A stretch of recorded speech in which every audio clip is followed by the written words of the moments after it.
बिस्मिल्लाहिर्रहमानिर्रहीम। अस्सलाम वालेकुम नाज़रीन, आप यूट्यूब चैनल देख रहे हैं। मैं इमरान खान हूँ। सबसे पहले वीलॉग में आपको मैं एक तस्वीर दिखाता हूँ। ये मैंने एक स्क्रीनशॉट रखा हुआ है और ये जो स्क्रीनशॉट है ये नवाज शरीफ साहब का है। नवाज शरीफ साहब ने एक स्टेटमेंट दिया था और ये स्टेटमेंट मियाँ साहब ने दिया था 2018 में, जब पाकिस्तान तहरीक इंसाफ की हुकूमत बनी थी।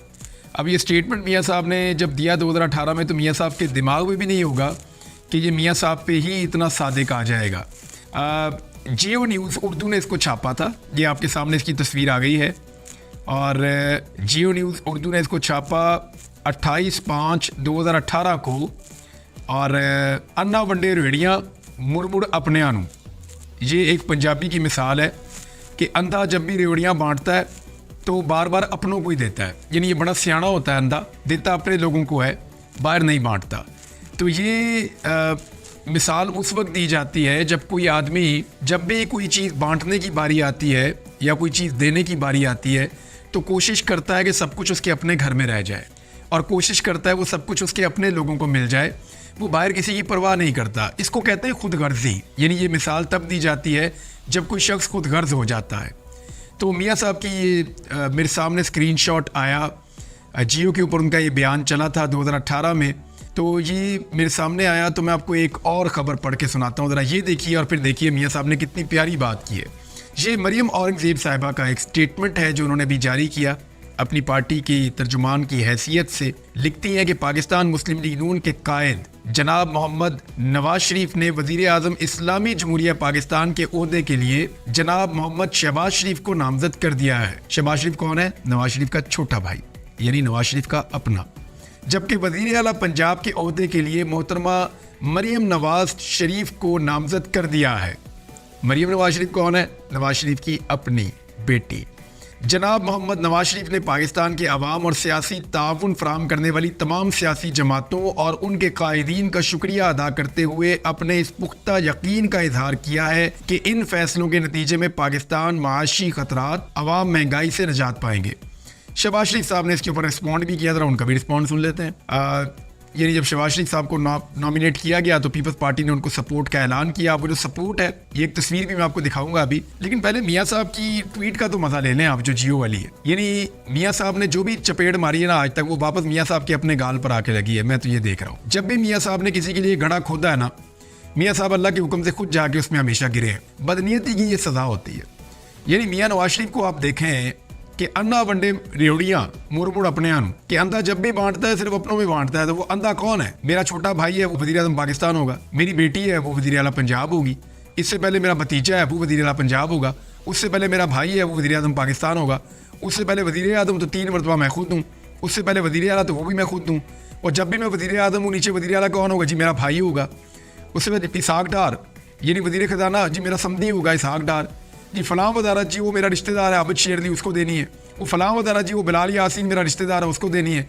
वो फलां वो मोहसिन जी मेरा रिश्तेदार है, उसको देनी है। यानी नवाज शरीफ ने अपने आधे दर्जन से ज़्यादा जो रिश्तेदार हैं उनको नवाजा हुआ होता था। तो क्या कहते हैं? अन्ना वंडे रेड़ियाँ मुड़ अपने आनू। ये मियाँ नवाज शरीफ ने बड़ी प्यारी मिसाल याद दिलाई। और अगर आप गूगल पे जाके खोलेंगे ना अन्ना वंडे रेड़ियाँ मुड़ अपने आनू, तो आपको नवाज शरीफ का ये वाला ट्वीट खुल के मिल जाएगा। कितनी मज़ेदार बात है। तो नवाज शरीफ साहब वो अन्ना है जो अपनों में ही बांट रहा है और अपने घर से बाहर से कुछ दिखाई नहीं देता। वैसे डूब मरने का मुकाम है उन बेचारे मुस्लिम लीगियों के लिए जिन्होंने अपनी जूतियां घस दी, जिन्होंने मेहनत कर करके बेचारों के सर गंजे हो गए, जिन्होंने नवाज शरीफ के लिए जेलें काटी, अपनी जमात के लिए उन्होंने सख्तियां बर्दाश्त की, जिन लोगों ने बड़ी मेहनत की और आज भी ना उन्हें पार्टी का कोई ओहदा मिलता है और ना उन्हें कोई बड़ा ओहदा मिलता है हुकूमत के अंदर। वो बेचारे छोटी मोटी वजारतें ही निबेड़ते रहते हैं। और जो बंदा ज़रा सी हैंकी बैंकी करता है उसके साथ शेख रुहेल असगर वाला या साद रफीक वाला सलूक कर दिया जाता है। अब आप गौर कीजिए कि मरियम नवाज होगी वज़ीर आला पंजाब, यानी इतने बड़े सूबे के साथ इतना बड़ा मजाक कि एक ऐसी खातून जिसने कभी कोई चीज़ नहीं चलाई, एक ऐसी खातून जिसने अपने बाप की सियासत को डबो कर रख दिया। आज हालत ये है कि PMLN अगर आप जेन्युइन सीटें उनकी देखें तो वो 25 सीटों से ऊपर जीते नहीं हैं। 40 सीटें उनको छीन कर दी गई हैं एक दूसरी पॉलिटिकल पार्टी की। पाकिस्तान तहरीक इंसाफ की 40 से ज़्यादा सीटें PMLN को छीन कर दी गई हैं। ये हालत किसने की? ये हालत मरियम नवाज ने की। और मरियम नवाज का वो स्टेटमेंट तो आपको याद ही है। स्टेटमेंट आपको पहले सुना देता हूँ, जरा ये थोड़ा सा आप सुने जरा। ये क्योंकि बड़ी एलिजिबल है, वो कहती हैं उनको सारे तरीके आते हैं। ये स्टेटमेंट जरा आप सुने। मैंने ये रास्ता नहीं अपनाना था बिल्कुल भी। वो रास्ता मुझे आता है, वो रास्ता बहुत सारे लोग आज भी लेते हैं और वो रास्ता बहुत आसान है। उसमें सिर्फ आपको हाथ जोड़ने पड़ते हैं, उसमें सिर्फ आपको अपनी सेल्फ रिस्पेक्ट कुर्बान करनी पड़ती है, उसमें सिर्फ आपको जूते साफ करने पड़ते हैं। और वो आसान रास्ता है, वो मुझे भी आता है, बहुत अच्छे तरीके से आता है। लेकिन मुझे आप ये ना समझें कि मुझे अंदाज़ा नहीं था कि इस रास्ते में इतनी। तो जनाब आपने सुना कि मरियम नवाज साहबा ने बताया वो तरीका मुझे भी आता है, और वाकई इनको सबसे अच्छा आता है वो वाला तरीका, और उस तरीके को इस्तेमाल करते हुए ये खानदान फिर इक़्तिदार में आ गया है। ये ज़रा तस्वीर देखिए, पहले आपको ये तस्वीर दिखाते हैं। इसमें ये शहबाज शरीफ साहब बैठे हैं सेंटर में, उनके साथ बैठे हुए हैं, अल्लाह ताला सेहत अता फरमाए, चौधरी शुजात हुसैन, साथ आसिफ अली जरदारी, उनके साथ खालिद मकबूल सिद्दीकी, दूसरी जानिब चेयरमैन सेनेट जो है सादिक संजरानी, उनके साथ अलीम खान जो काफ़ी रंजीदा नज़र आ रहे हैं। उसकी वजह यह है कि अलीम खान को लगता था वो वज़ीर आला पंजाब बन जाएंगे, उनका कोई दाव लग जाएगा। वैसे अलीम खान निजी महफिलों में कहते फिरते थे कि मेरे साथ बड़ा वादा है और 40 सीटें हमारी जमात को मिलेंगी। 40 सीटें तो दरकुनार, उनकी अपनी सीट जो उनको मिली है वो भी मुश्किल में है। पीछे ओन चौधरी खड़ा है, उनको सलमान अकरम राजा साहब ने जफ्फा डाला हुआ है, और मुझे लगता है वो अपनी सीट छीन लेंगे, जितनी बड़ी धांधली उसके लिए की गई है। जहांगीर तरीन जो है वो इनकी पार्टी के सरबराह, वो एक दिन पहले सियासत से अलग हो गए हैं रेजिग्नेशन देने के बाद। ये तो इनकी पार्टी की हालत है, यानी सारा कुछ कर भी लिया, सारी मेहनत भी कर ली और फायदा भी कोई नहीं हुआ, यानी खाया पिया कुछ नहीं, गिलास तोड़ा बारह आना। ये इनकी सूरत हाल हुई। मिसालें आज मुझे बहुत याद आ रही, क्योंकि मियाँ साहब की मिसाल से मैंने इसको शुरू किया था वीलॉग को। तो अब जनाब पीपल्स पार्टी ने जो पैंतरा खेला है PMLN के साथ, वो मैं आपको बता देता हूँ। पीपल्स पार्टी ने ये स्टेटमेंट दिया है कि वजीर आजम के उम्मीदवार के तौर पे नून लीग की हमायत का हम ऐलान करते हैं और हम वफाकी हुकूमत का हिस्सा नहीं बनेंगे। अब जो खबरें आ रही है उसके मुताबिक अब तक उनकी कंफर्मेशन नहीं है, लेकिन आसिफ अली जरदारी के लिए पाकिस्तान पीपल्स पार्टी सदर पाकिस्तान का ओहदा लेना चाहती है, जबकि सादिक संजरानी की जगह पे वो चाहते हैं कि चेयरमैन सेनेट भी उनका अपना हो, और इसके अलावा वो चाहते हैं कि स्पीकर कौमी असम्बली भी पाकिस्तान पीपल्स पार्टी का हो। अब ये चीज़ें अगर वो ले लेते हैं और वजारतें नहीं लेते तो फिर समझे वो हुकूमत में है। उसकी वजह क्या है? जब चाहेंगे तहरीक अदम एतमाद शहबाज शरीफ फारग, जब चाहेंगे कोई भी बिल कोई भी चीज़ उसको रोक सकते हैं, स्पीकर उनका अपना है, सदर पाकिस्तान उनका अपना है, नोटिफिकेशन जारी कर सकते हैं, चीज़ों को रोक सकते हैं और सदर के ओहदे का इस्तेमाल कर सकते हैं, सदर उनका अपना है। और इसके अलावा अगर वो चेयरमैन सेनेट भी अपना बना लेते हैं तो सेनेट के ज़रिए से वो बहुत अहम बिलों को कंट्रोल कर सकते हैं। तो पीपल्स पार्टी अपना कंट्रोल हासिल करने के बाद शहबाज शरीफ को अपने लिए एक कठपुतली बना देगी, और शहबाज शरीफ उनकी उंगलियों पर नाचने पर, वैसे शहबाज शरीफ को आदत भी है, मुश्किल भी कोई नहीं होगी, वो शुरू से किसी ना किसी उंगल के ऊपर नाच ही रहे होते हैं, तो शहबाज शरीफ साहब जरदारी साहब की उंगल पे नाचना शुरू हो जाएंगी, ऐसा दिखाई देता है। बहरहाल पीपल्स पार्टी ने कहा जी कि हम बैठेंगे ज़रूर और वोट ज़रूर देंगे PMLN को वज़ीर आज़म बनाने के लिए, लेकिन हम उनकी हुकूमत का हिस्सा नहीं बनेंगे। यानी वो अपनी हुकूमत का इनका हिस्सा नहीं बनना चाह रहे, लेकिन बड़े ओहदे भी ले रहे हैं, और उसके अलावा सिंध के अंदर अपनी हुकूमत वो बना रहे हैं, बलूचिस्तान में अपनी हुकूमत वो बना रहे हैं। तो PMLN को बहुत बुरी तरह फंसा के, बांध के हुकूमत में धकेल दिया है पाकिस्तान पीपल्स पार्टी ने। देखिए होना भी यही चाहिए था। जो गंद मारा ना शहबाज शरीफ ने अप्रैल 2022 के बाद से लेके अब तक, शहबाज शरीफ ने, नवाज शरीफ ने जो गंद मारा है ना इस मुल्क के साथ, यानी जो इकोनॉमी की हालत की इन्होंने, जो गरीब आदमी का हाल कर दिया इन्होंने, जो महंगाई को ये 40% तक लेकर चले गए, डॉलर की कीमत, पेट्रोल की कीमत, महंगाई, हर चीज़ की कीमत दुगनी तिगनी इन्होंने कर दी है। तो इन दोनों भाइयों ने जो पाकिस्तान की हालत की है ना, जो बीज बोया है इन्होंने कांटों का, अब फसल भी ये खुद ही काटे। यानी जो भी ये हुकूमत में आएगा ना वो आवाम से गंदी गालियां ही सुनेगा। उसकी वजह ये है कि अगले चंद महीनों में जो होने लगा है ना, मैं अभी कहूंगा तो फिर मुझे फिर गायब कर दिया जाएगा, मैं अभी कहूंगा तो फिर कोई नया पंगा पड़ जाएगा। लिहाजा मेरे ख्याल में वो टाइम आने दे, मैं आपको ये वीलॉग निकाल के सुनाऊंगा जो इकोनॉमी के साथ इन्होंने घिनौना मजाक किया है। आने वाले दिनों में इनको हाथों से लगाई हुई गिरे इनको दांतों से खोलनी पड़ेगी, ये इनकी हालत होगी। और इमरान खान साहब कोशिश तो करेंगे कि उनको उनकी सीटें मिल जाएं, कोशिश करेंगे कि वो इक़्तिदार में आ जाएं, लेकिन उनको आने नहीं दिया जाएगा। रियासत शायद ये तय कर चुकी है कि इन्हीं को मुसल्लत करना है कौम के ऊपर, तो करना है मुसल्लत, ये मजाक भी कौम देख लेगी। यानी शहबाज शरीफ जैसे आदमी को, एक कठपुतली को दोबारा मुसल्लत करना, आप देखिएगा इकोनॉमी के साथ और मुल्क के साथ किस किस्म का खिलवाड़ होगा। अब शहबाज शरीफ साहब को बनाया जा रहा है जनाब वज़ीर आज़म, और पीपल्स पार्टी दे रही है उनको गैर मशरूत सपोर्ट। वज़ीर आज़म वो है वज़ीर आला पंजाब मरियम नवाज शरीफ। अब आप पंजाब के अंदर देखेंगे बदले कैसे लिए जाते हैं, आप देखेंगे पंजाब के अंदर नफरत की सियासत कैसे की जाती है, क्योंकि मरियम नवाज के हवाले से आपको आइडिया है कि जब जब राणा सनाउल्लाह ने जुल्म और ज्यादती की तो मरियम नवाज ने उसको एंजॉय किया। जब अरशद शरीफ की डेड बॉडी कतर के एयरपोर्ट पे पड़ी थी तो मरियम नवाज ने उसका मजाक उड़ाया। अब मरियम नवाज जितनी संगदिल है, जिस किस्म का इसका रवैया है और जिस किस्म की मरियम नवाज को बदले की सियासत आती है, आप देखेंगे आने वाले दिनों में कि अच्छा खासा तमाशा मरियम नवाज लगाएंगी, लेकिन वो तमाशा हम भी देखेंगे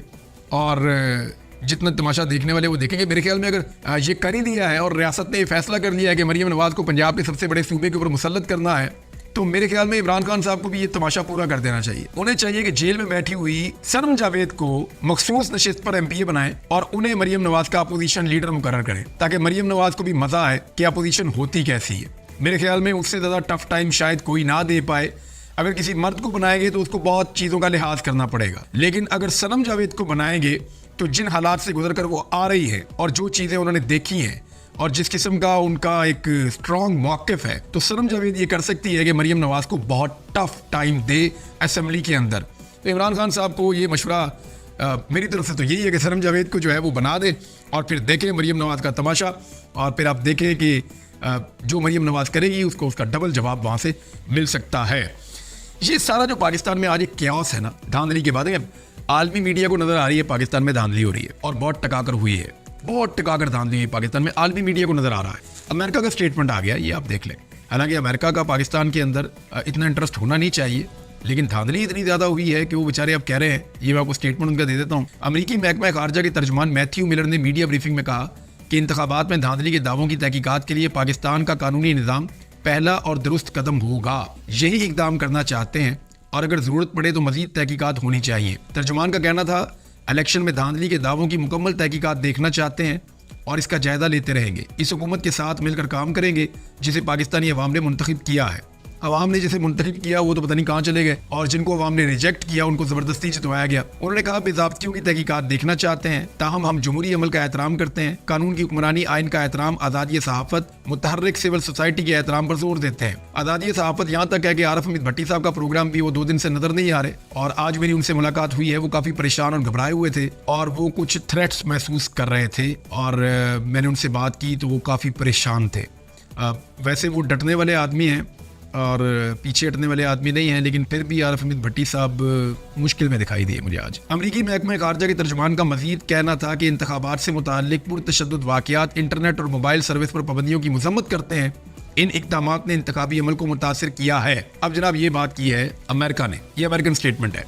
अमेरिका को पता चल रहा है, यूरोप के अखबारों को पता चल रहा है, इंडिया को पता चल रहा है, दुनिया के हर मुल्क के अंदर पता चल गया है, आलमी मुबस्सरीन को पता चल रहा है कि पाकिस्तान में धांधली हुई है। अगर नहीं पता चल रहा तो काजी फायद ईसा साहब को नहीं पता चल रहा। काजी फायद ईसा साहब को चंद लोगों की शिकायत पर यह तो पता चल गया था कि तहरीक इंसाफ के इलेक्शन ठीक नहीं हुए, लेकिन करोड़ों पाकिस्तानियों की शिकायत पर काजी फायद ईसा साहब को यह पता नहीं चला कि पाकिस्तान के इलेक्शन ठीक नहीं हुए। यानी तहरीक इंसाफ के इलेक्शन को ठीक करने के लिए काजी साहब जंपिंग करते हैं और तहरीक इंसाफ से इंतखाबी निशानी वापस ले लेते हैं और उनको बेयारो मददगार छोड़ देते हैं। और उसके नतीजे में हो क्या रहा है, पाकिस्तान में हॉर्स ट्रेडिंग हो रही है, बंदे उठाए जा रहे हैं, गायब किए जा रहे हैं और उन्हें कहा जा रहा है कि अपनी पार्टी तब्दील करो।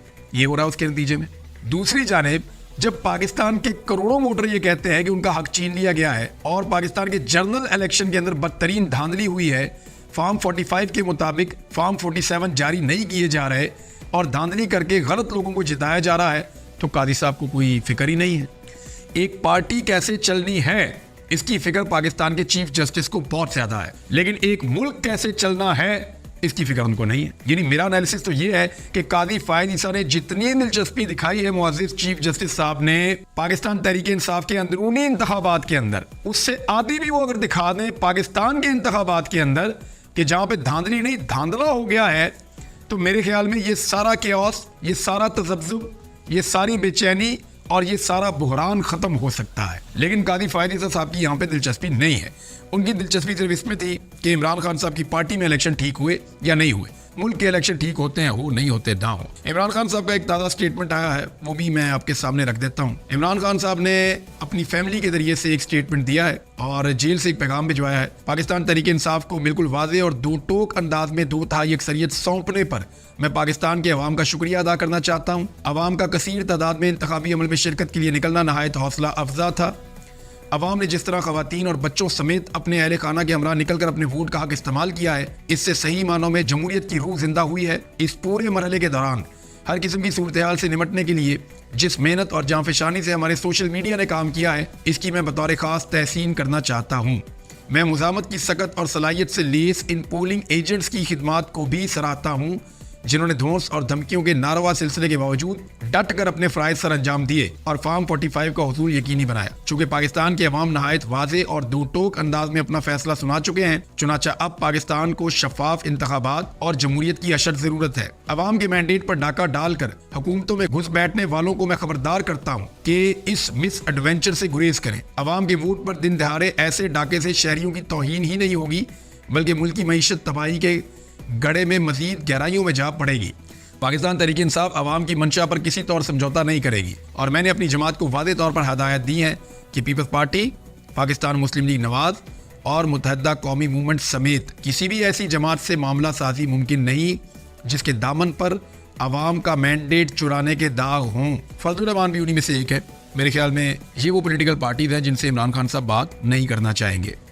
अब एक चीज़ आप और ध्यान में रखिएगा, मरियम नवाज और नवाज शरीफ के साथ ना एक बड़ा टेक्निकल इशू भी हो गया है। नवाज शरीफ के साथ ये हुआ है कि वो अगर रहते हैं पाकिस्तान में और अपनी सीट को एंजॉय करते हैं तो बहुत मुमकिन है कि यास्मीन राशिद नवाज शरीफ को आउट कर दें, क्योंकि बड़े भोंडे तरीके से नवाज शरीफ को इलेक्शन जितवाया गया है और यास्मीन राशिद साहबा की कामयाबी का नोटिफिकेशन जारी हो जाए तो मियाँ साहब तो हो गए फारिग। दूसरी तरफ मरियम नवाज अगर वो वज़ीर आला पंजाब बन भी जाएंगी तो वो बहुत कंट्रोल में रखी जाएंगी, यानी मरियम नवाज उंगलियों के ऊपर नाचेंगी। उसकी वजह खातून है ये कहना नहीं चाहिए, लेकिन मरियम नवाज को कंट्रोल किया जा सकेगा बड़े आराम से, चलें ये कह देते हैं। या मरियम नवाज को बहुत आसानी के साथ जो है वो जहाँ चाहे मुड़ा जा सकता है, कठपुतली की तरह कंट्रोल किया जा सकता है। उसकी वजह यह है कि मरियम नवाज के सर पे भी एक तलवार लटक रही है, वो है महर शराफत अली। इसके पास सारे सबूत मौजूद हैं कि मरियम नवाज धोखे से और बेईमानी से एमपीए बनी है और एक ही सीट है एमपी की मरियम नवाज के पास, इसके अलावा ऑप्शन भी कोई नहीं है। तो जिस वक्त मरियम नवाज साहबा ने कोई हैंकी बैंकी की वो कर नहीं पाएंगी, वैसे करेंगी भी नहीं, उनको वो तरीका आता है। वो मैंने आपको वीडियो सुनाई ना अभी कि उन्हें वो तरीका आता है, बस उसके अंदर आपको क्या करना पड़ता है वो उन्होंने खुद ही बताया। बहरहाल मरियम नवाज को वो वाला तरीका आता है, तो इसके बावजूद अगर वो कोई हैंकी मैंकी करेंगी या अपनी लिमिट क्रॉस करने की कोशिश करेंगी तो फिर महर शराफत को इंसाफ फराहम कर दिया जाएगा और जब उसे इंसाफ फराहम करेगा तो मरियम नवाज एमपीए नहीं रहेगी और फिर एक नया कायदे-ए-वान चुनना पड़ेगा। तो जनाब ये है सूरत हाल अब तक की। इमरान खान साहब की पार्टी जो है वो गालिबन अल्लामा राजा नासिर साहब की जो जमात है MWM उसके अंदर दम होने जा रही है, ताकि उनके जो लोग जिनको इधर उधर खरीदो फरोख्त की जा रही है उससे बचा जा सके। और MWM में इमरान खान की अपनी जमात है, सरबराह वहादतुल मुस्लिमीन ने कहा, अल्लामा राजा नासिर अब्बास साहब ने कहा कि मजलिस वहादतुल मुस्लिमीन इमरान खान की अपनी जमात है, वो जो फैसला करना चाहें इसके हवाले से हम इसे बिला मशरूत और मिनोअन तस्लीम करेंगे। उन्होंने कहा हमारा रोज़ अव्वल से मौक़िफ़ रहा है कि किसी जमात पर बोझ नहीं बनते हम, किसी जमात पर बल्कि मुश्किल वक्त में बावफा दोस्त बनकर साथ निभाते हैं। फिर उन्होंने एक और उनका ट्वीट भी गर्दिश कर रहा है, जिस ट्वीट के अंदर उन्होंने ये कहा कि पाकिस्तान तहरीक इंसाफ के हमायत याफ्ता कामयाब अरकान असम्बली की मजलिस वहादतुल मुस्लिमीन में शमूलियत के फैसले पर खुशामदीद कहते हैं। मजलिस वहादतुल मुस्लिमीन इमरान खान की अपनी जमात है और वो इस जमात के वर्दे जो चाहे फैसला कर सकते हैं। यानी अब वो शायद उनको लग रहा है या ये फैसला हो चुका है कुछ हद तक कि इस जमात को इस्तेमाल किया जाएगा, पहले इसके अंदर अपने लोग भरे जाएंगे, फिर मखसूस नशिस्तें हासिल की जाएंगी और वक्त आने पर पाकिस्तान तहरीक इंसाफ जब वापस एक बतौर सियासी जमात रिवाइव हो जाएगी तो इसके अंदर ये जमात शायद उस पर दम हो जाएगी। बहरहाल ये अभी सूरत हाल है, पल पल बदल रही है, नई चीज़ें भी आ रही हैं, आपके साथ हम शेयर करते जाएंगे। लेकिन अन्ना वनडे रेडियाँ मुड़ मुड़ अपने आनो, जहाँ भी आपको कोई साथी मिले ऐसा जो मियाँ नवाज शरीफ साहब के हवाले से कोई अच्छी बात आपको सुनाए, तो आपने कहना है कि मियाँ साहब ने जो सबसे अच्छी बात की आज तक वो ये की है कि अन्ना वनडे रेडियाँ मुड़ मुड़ अपने आनो। और अन्ना कौन है आप सब अच्छी तरह जानते हैं। अब तक के लिए इतने, अपना ख्याल रखिएगा अपने इस चैनल का भी। अल्लाह हाफिज़।